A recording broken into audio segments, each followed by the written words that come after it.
Seth Rollins opened the show introducing his own video package recap. Such heel, a long in-ring promo, much bad guy, all while wearing a furry leather jacket and a man bun. Rollins das uber heel. After being beaten by them the last 2 weeks, Kevin Owens and the Viking Raiders ran down for a brawl, which also saw Samoa Joe return from concussion to choke Rollins out and set up the 8-man tag main event. The babyfaces were still celebrating beating up Rollins when his real-life fiancée Becky Lynch made her entrance for the next match.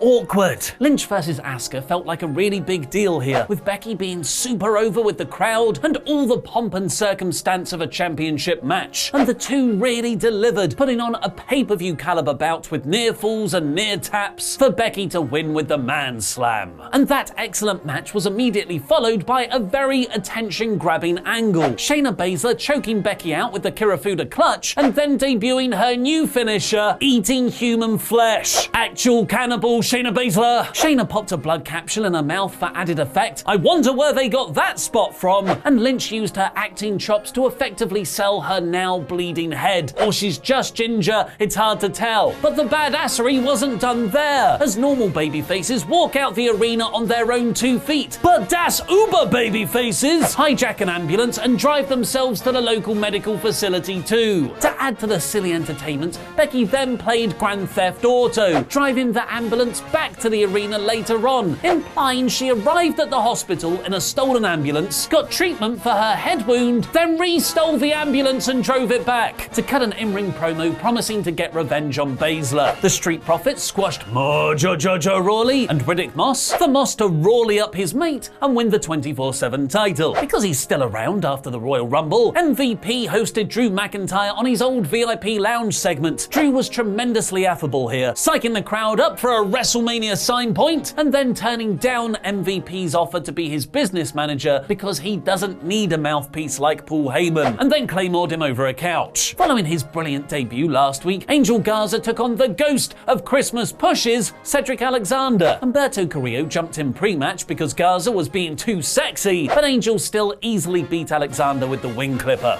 Caruso alert! Rhea Ripley squashed Sarah Logan while Charlotte watched on from the stage. Flair said she won't respond to Ripley's challenge until her TakeOver Portland match this Sunday, which was a good bit of promotion for NXT. Woo! WrestleMania 37 was announced to be in LA next year with a timely Hollywood theme following the previous night's Oscars. Damn it, after the Pirates I thought we were going to get dinosaur themed.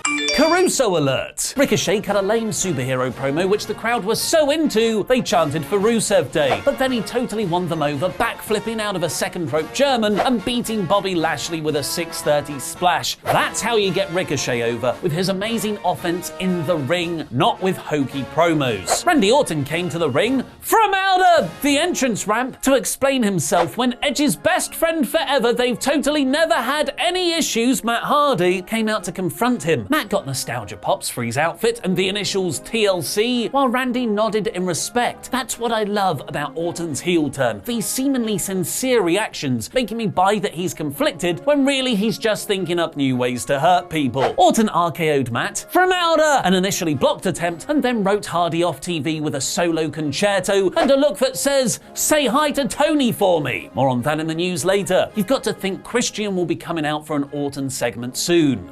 Not Caruso alert! Ruby Riott said she put Liv Morgan in her place last week because she'll always be a follower, not her own thing. And with this booking, you're probably right. Aleister Black squashed Akira Tozawa in under a minute and then literally said, "I'm trapped inside a metaphoric cage." So emo. WWE announced a 2-week Mountain Trophy Gauntlet match with Andrade. His suspension will be up that day. Bobby Lashley and Rusev, so that storyline is still going on. AJ Styles, implying he'll have recovered from his shoulder injury by then. R-Truth and Rowan, who seemingly had his creepy box gimmick dropped. The main event was the latest combination of KO Joe and the Viking Raiders versus Seth and his disciples, and I'm not complaining. This match wasn't just exciting and dramatic, there is a really solid attention to detail running through this story. It was Owens who was the one worked over most by the heels, a nod to him being left alone in the previous weeks, and Seth was always coaching his protege Murphy from the apron, but it was the finish that was so well done. After a dramatic sequence sequence that included an Owens senton off the top rope. Rollins stomped Samoa Joe while he had Murphy in the coquina clutch, leaving Murphy to fall on top of him to make an unconscious pin. Murphy has yet to win a match